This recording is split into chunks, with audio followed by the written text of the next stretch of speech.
Custom magic cards are really cool. They allow you to take themes that maybe are unexplored by Wizards of the Coast and design cards around them. So in today's video, I'm going to be looking at 5 custom magic cards created by the community on r/custom magic and kind of talking about them, giving my thoughts and talking about why they may be so cool or what changes they might need to make. So let's jump right into this, starting with Narikaaz, Ketria's Menace. It is a 5-drop legendary creature beast 4/2, and it says the first spell you cast each turn has Storm. And you might be thinking, wow, that sounds absolutely useless, because Storm is an ability that says you copy this for each spell that's been cast this turn. And so you might think, well, if it only gives it to your first spell, what is the point of that?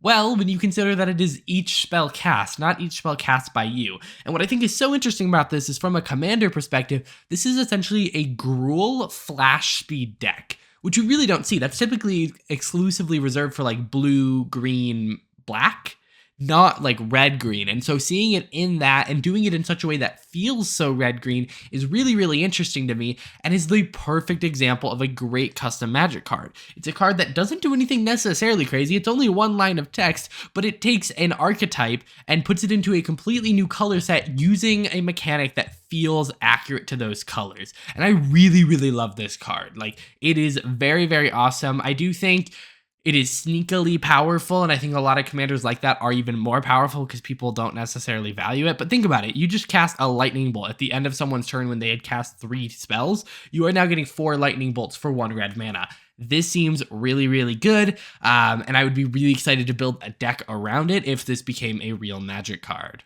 Alrighty, next is Popular Support. It's a 1-drop white enchantment, and it says you have Ward X, where X is the number of creatures you control.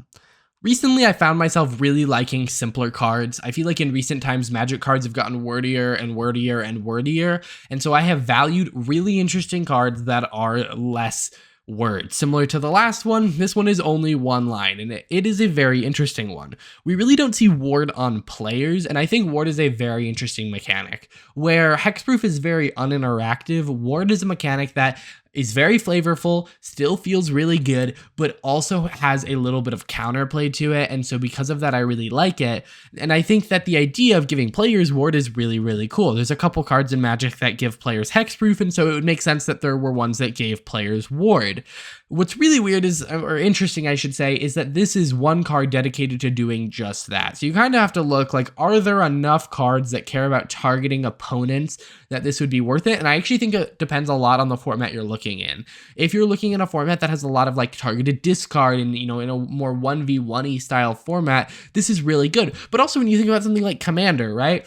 In a 1v1v1v1, even if it only costs 1 more mana to target me than it does to target someone else, I am way less likely to be targeted. And I think that's where this card's really interesting. It's good in a 1v1 because, you know, it's going to stop a lot of what your opponent's trying to do, but it's also good in a 1v1v1 because it's just going to dissuade your opponents from targeting you. And the best thing that can happen in Commander is one player uses, you know, some sort of effect, a card, mana, to deal with something of another player's. In that situation, 2 players are down some resources and you have not lost anything. And Popular Support is a really great way of doing that. So all around, I really like this card.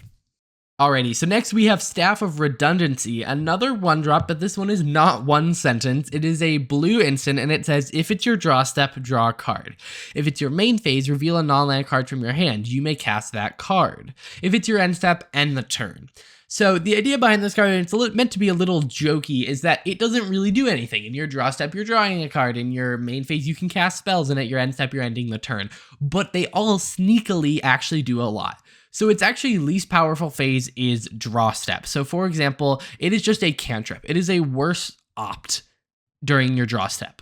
But then during your main phase, it allows you to cast things at basically instant speed. If someone does something in response to something on your turn, you cast Staff of Redundancy and it lets you cast a card that doesn't have flash. So it essentially lets you flash something out on your main phase, which is a little narrow, but can be sneakily powerful. And then what's really good is if it's your end step, end the turn. That one is the most powerful of them all because you end the turn before all of the end step stuff happens. So for example, if you have cards that trigger on your end step, so it says like at the beginning of your end step, sacrifice this permanent.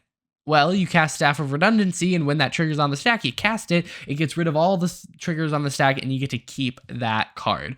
And so because of that, Staff of Redundancy actually seems really, really good. At its worst, it's a cantrip. At its best, it is allowing you to get around a lot of until end of turn effects, or at least, you know, at the beginning of your next end step effects, which are really, really awesome. And so I like cards that, again, don't seem super powerful, but when you put them in the right situations, they are very similar to like the Storm Commander we looked at earlier. So overall, I'm a big fan of this card. Alrighty, next we have Champion of Freedom. It's 1 and a white for a creature, human warrior, 3/2 with flash, and it says your opponents can't control you. This is a very simple card, again, something I've been recently liking a lot, but it feels almost like the most realistic card we've seen. I don't know, it is a very narrow effect, but we've been seeing a lot of this recently where white has been getting flash creatures that have some sort of effect that stops your opponent. Now, out of the recent ones where it's like if a land enters the battlefield and it wasn't played, and, you know, when an opponent draws their second card each turn, this seems like the thing that'll happen the least, but seems like the thing that could be the most swingy. There are only a couple cards that allow you to gain control of players. Now, I will say there are some that you're probably not thinking of. Yes, there are things like Mindslaver and Worse Fears, which both just gain control of an opponent for a turn, but there's also things like Opposition Agent, which says you control your opponents while they're searching their library. Well, this shuts off Opposition Agent, and so I think this is actually sneakily pretty good. On top of that, ignoring your opponents can't control you, it's a 2-cost 3/2 with flash, which on its own isn't terrible. Personally, I have a party like stack style deck where it's not exactly stacksy, but it's more like hate bearer-y. And so it would be great in something like that, where yes, it is shutting something down, but really, you know, I care about the fact that it's a warrior. It has flash, which is really cool, as you can like sneak it in. Overall, really, really awesome. I believe that this could be a real card. It is a little narrow, but again, you know, I expect more and more control your opponent style effects in the future. Typically, they like to print things that seem exciting, and things that they see as exciting are gaining control of creatures, reanimating things out of graveyards, kind of playing with your opponent's cards, and a big way to do that is to have you gain control of an opponent. Alrighty, and our last card today is a legendary, and it is obviously a joke, but it's also a really cool card. It is Bolt, the bird, which is obviously a play off of the phrase Bolt the bird, where you're supposed to lightning bolt the birds of paradise, but it's green and a red, you know, green for the birds of paradise, red for the lightning bolt, and it's a 1/2, and it lets you tap and add 1 mana of any color, and then whenever a creature is dealt excess non-combat damage, draw a card.